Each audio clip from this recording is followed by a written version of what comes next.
ঢুকে গেছে জল। আপনার এখানে মাত্র 2000 তারপলিন এসছে বিডিও অফিসে, তো এক একটা অঞ্চলে 2000 ত্রিপল লাগবে। দাদা কালকে মুখ্যমন্ত্রী যেখানে এসেছিলেন ও আমি এসছি বলে ঢুকে এখানে পুলিশ ঘুরে গেছে।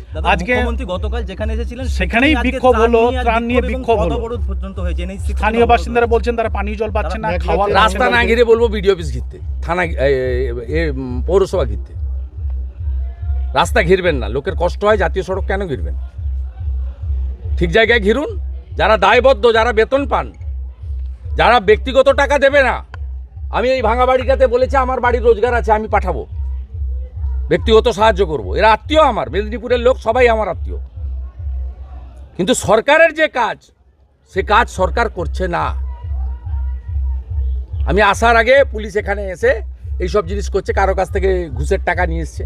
সরকারি টাকা তো নয়, পুলিশের কাজ নয়, কাজটা বিডিওর কাজ এবং মিউনিসিপ্যালিটির। মুখ্যমন্ত্রী বলছেন ডিভিসি না না করুন, সিলটিল লিখিত নেই, ব্যবস্থা নিচ্ছি আমরা। পেঁয়াজ বন্ধ হবে। এই রাস্তা দিয়ে নাসিক নাগপুর থেকে যদি পেঁয়াজ না যায় 300 টাকা কেজি পেঁয়াজ হবে।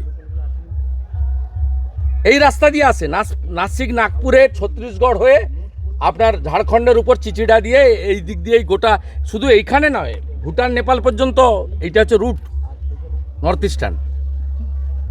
আর ডিবিসির সঙ্গে সম্পর্ক ছিন্ন করুন না, 8টা জেলাতে বিদ্যুৎ বন্ধ হয়ে যাবে।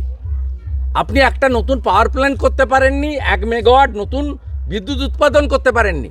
মুখ্যমন্ত্রী জানে পূর্ব বর্ধমান, পশ্চিম বর্ধমান, বীরভূম, পশ্চিম মেদিনীপুর, মুখ্যমন্ত্রী জানে পশ্চিম বর্ধমান, বাঁকুড়া, পুরুলিয়া সব বিদ্যুৎটা ডিবিসি দেয়।